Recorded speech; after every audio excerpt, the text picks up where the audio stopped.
औज़ुबिल्लाहिमिनश्शैतानिर्रजीम बिस्मिल्लाहिर्रहमानिर्रहीम। Welcome to my YouTube channel Education planet.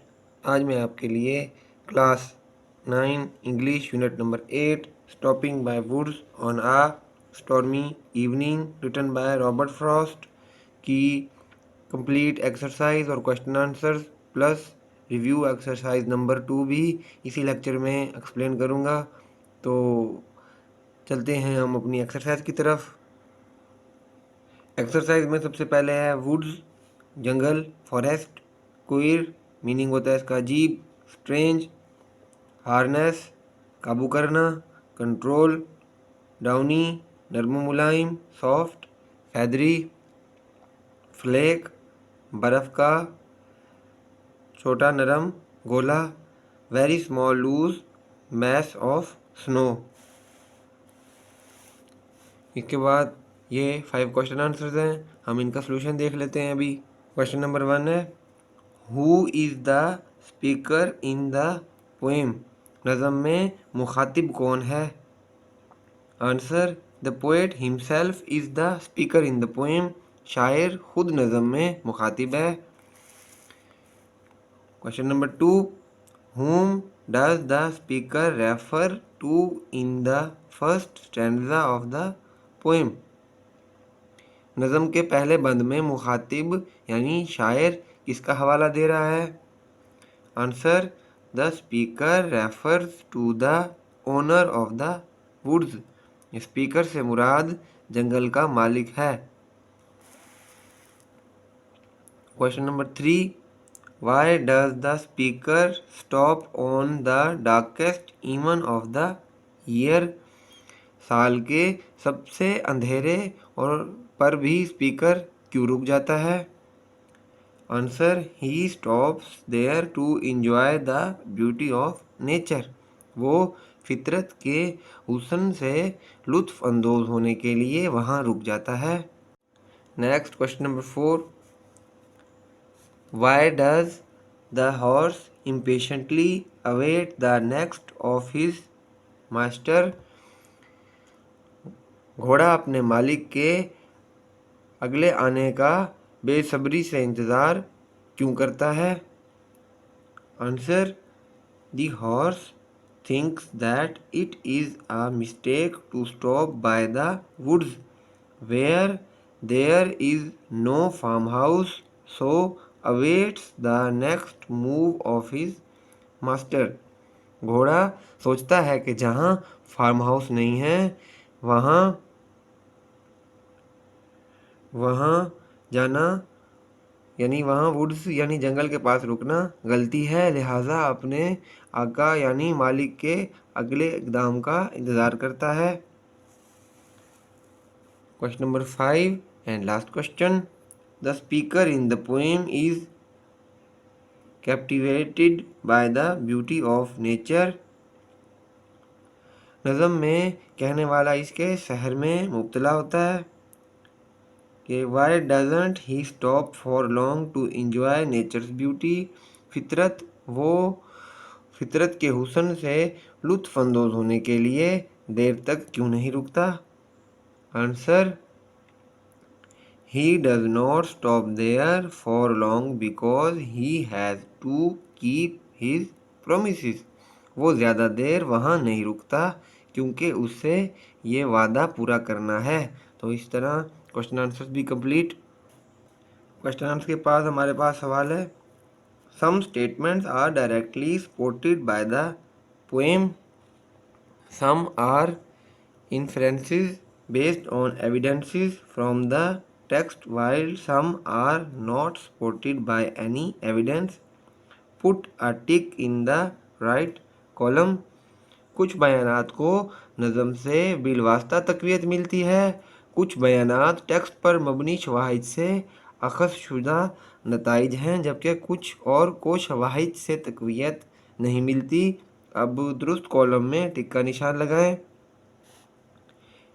पहला है it is a cold and dark winter, ये ठीक है, इसको डायरेक्टली सपोर्टेड बाय पोएम है।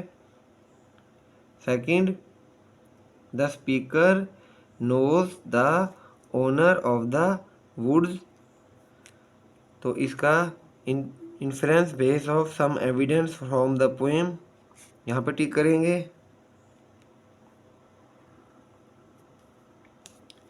नेक्स्ट पेज पे the speaker feels guilty about stopping in the woods, ये सही है, directly spotted from the poem. The speaker thinks about his commitments and restart it's journey, ये भी directly spotted by the poem. The speaker is tired and wants to rest, ये statement not spotted any evidence, यहाँ पर tick करना है। The horse feel strange to stop unexpectedly, ये spotted directly by the poem है। Next the speaker appreciates the beauty of nature, ये है inference based on some evidence from the poem. Next vocabulary तजनीस, alteration refers to the repetition of some consonant sound in words which are used closely together in the poem। तजनीस इसी consonant आवाज़ का तकरार होता है जो नज़म में करीब से इकट्ठी होती हैं। एग्जाम्पल्स है whose, woods, his, house, see me, stopping। उसके बाद है इमेजरी यानी ख्याली आफरीनी या तस्वीरी तशबीहात। Imagery is the construction of details used to create mental images in the mind of the reader through the visual sense as well as the sense of touch, smell, taste and sound. Imaginary ही तफसीलात की बनावट होती है जो बसरी हिस्स यानी सुनने की और इसी तरह छूने, सूंघने, चखने और सुनने की हिस्स के ज़रिए कारी के जहन में पैदा की जाती है। एग्जाम्पल्स ऑफ इमेजरी, नंबर 1 है visual Basri, huge trees in the thick and dark forest, गहरे और घने जंगल में बड़े बड़े दरख्त। ऑडिटरी समाई, द रस्टलिंग ऑफ लीव्स, पत्तों की सरसराहट। Smell, scent of apple, smell का मतलब सूंघना, सेबों की खुशबू। टेस्ट, चखना। स्वीट एंड जूसी ऑरेंजेस, मीठे और रस भरे संतरे। टच, छूना। रग्ड एंड रफ पाथ, सख्त और नाहमवार रास्ता। Next here are some words opposite in the meaning match in the columns, ये कुछ अल्फाज हैं ऑपोजिट के साथ, हमने मैच करने हैं। पहला है विलेज, इसका ऑपोजिट होगा सिटी। स्टॉपिंग का होगा मूविंग। Snow, water. फ्रोजन का होगा मेल्ट। डार्केस्ट का होगा ब्राइटेस्ट। साउंड का साइलेंस। Downy, hard. डीप का होगा शैलो। इसके बाद है सर्कल द करेक्ट ऑप्शंस जो दिए हैं उनमें सर्कल करना है। पहला है the poem is suggestive of profound thoughts about, नज़म गहरे ख्यालात का इजहार है, इसका होगा B option. Reality of life and death. Number 2 the poem presents a conflict between dash, नज़म कशमकश बयान करती है के दरमियान, इसका होगा the obligations of life and desire to escape from them. Number 3 after reading the poem we, नज़म पढ़ने के बाद हम, इसका होगा third gate ready to face the challenges of life. Number 4 the poem conveys us only, नज़म सिर्फ हम तक पहुंचाती है, B option a profound thought. 5 है डार्क वुड्स सिंबलाइज, तारीक जंगल अलामत है, बी ऑप्शन होगा death and departure to another world. Next grammar portion, adjective phrase, an adjective phrase is a group of words that does the work of an adjective, अल्फाज का मजमुआ जो adjective का मफहूम दे adjective phrase कहलाता है। Example है I like to see a smiling face, यहाँ पे smiling हो गया हमारे पास adjective. I like to see a face with a smile on it, यहाँ पे विद अ स्माइल हो गया एडजेक्टिव फ्रेज। नेक्स्ट है एडवर्ब फ्रेज यानी जुमला ताबे फेल। An adverb phrase is a group of words that does the work of an adverb, अल्फाज का मजमुआ जो एडवर्ब का काम दे एडवर्ब फ्रेज कहलाता है।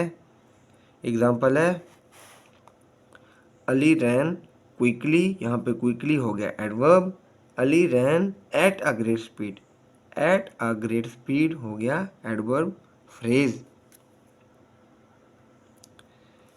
नेक्स्ट है replace each of the following underline adjective phrases by an adjective, खत कुशीदा एडजेक्टिव फ्रेजेस की जगह एडजेक्टिव लाएं। पहला है ही वोर आ टर्बन यानी मेड ऑफ सिल्क, इसका होगा he wore a silky turban, made of silk खत्म हो जाएगा। Number 2 he is a man without a friend, इसका आंसर होगा he is friendless man, is के बाद फ्रेंडलेस फिर बाद man. 3 nobody likes a person with bad temper, इसका होगा nobody likes a bad tempered man. 4 है it is of no use, इसका होगा it is useless.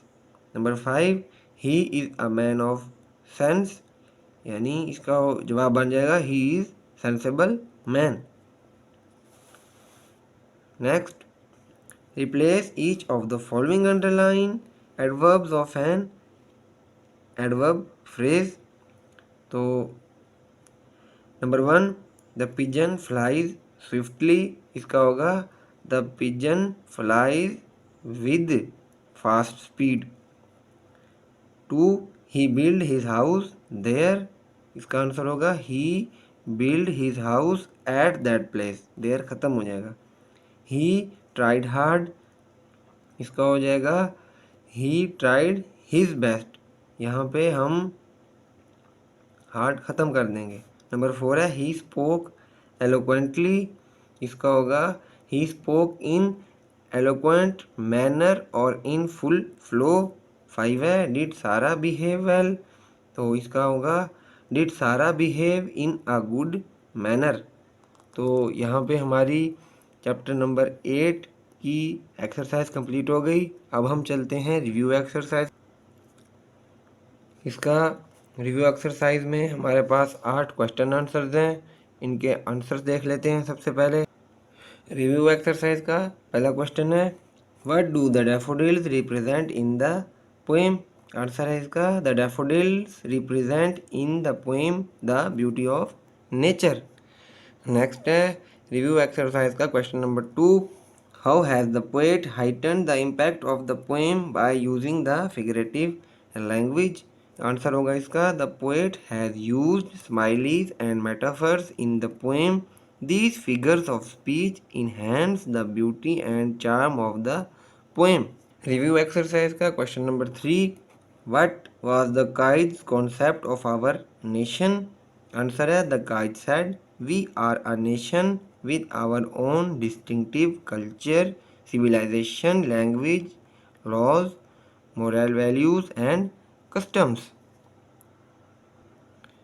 Review exercise का question number 4 how can become a strong nation, answer है we can become a strong nation by following the golden principles of our great Quaid. Review exercise question number 5 what does love of our country demand for us, answer it demands from us to be united and put our joint efforts to serve our country। Review exercise question number 6 होगा how does the interior of the masjid look, answer the interior of the masjid looks very beautiful because of the blue tiles and decorations. Review exercise question number 7 why was a separate royal room attached to the masjid, answer, it was attached to the masjid to be used as a court. Next, review exercise question number 7 and last question. Why does the horse impatiently await the next of his master? Answer, the horse thinks that it is a mistake to stop by the woods where there is no farmhouse, so awaits the next move of his master. तो review exercise के सातों question answers complete. Question answers के बाद vocabulary, choose the correct option, दुरुस्त जवाब पर निशान लगाएं। नंबर 1 है, branches of the tree were covered with blanket of snow. In this sentence we find an example of dash. शाखें बर्फ़ के कंबल से ढकी हुई थीं। इस जुमला में हमें मिलती है मिसाल इसकी, मेटाफर की। Number 2, keep up your moral, जुर्रत कायम रखो। इसमें होता है B option, fortitude. Number 3, the floors are covered with carpets. The underlined word is an antonyms of dash. कालीन फर्श से ढके हुए हैं। ख़त कशीदा अल्फाज का मुतज़ाद है, exposed. The little birds are peeping at. The underlined word is an synonym of dash. छोटे परिंदे अभी तक चहचहा रहे हैं। ख़त कुशीदा लफ्ज़ का मुतरादिफ है, twittering. Next, grammar portion, review exercise 2 का। चूज़ द करेक्ट ऑप्शन, दुरुस्त जवाब का इंतखाब करें। ऑप्शन का, the police disappeared the crowd, police ने हुजूम मुंतशिर कर दिया। The underline word is a या एन, ख़त कुशीदा लफ्ज़ डैश क्या है, मतलब क्या है ये है कलेक्टिव नाउन, मतलब क्राउड जो है ये एक पूरे हजूम, मतलब बहुत सारी चीज़ों को, आदमियों को, लोगों को रिप्रेजेंट कर रहा है। Number 2, the dog sat dash his master, कुत्ता मालिक के पहलू में बैठा था। यहाँ पे होगा इसका beside, wait dash I return, इसका होगा टिल, यानी मेरे आने तक इंतज़ार करो। Number 4, I heard a noise dash from the room, इसका होगा कमिंग, मैंने कमरा के अकब से आवाज़ सुनी। Number 5, he spoke very loud underline है। The underline word is an adverb of dash, होगा यहाँ पे डिग्री, वो बावाज़ बुलंद बोला, ख़त कुशीदा लफ्ज़ का मुतल्लिक फ़ेल है। Number 6, we watched him go, the underline word is a या एन, हमने उसे जाते देखा, ख़त कुशीदा लफ्ज़ ये क्या है, इन्फिनिटिव का। 7, he is fond of cooking, वो पकाने का शौकीन है। The underline word is a या एन, अंडरलाइन वर्ड जो है ये कुकिंग, ये है जरंड।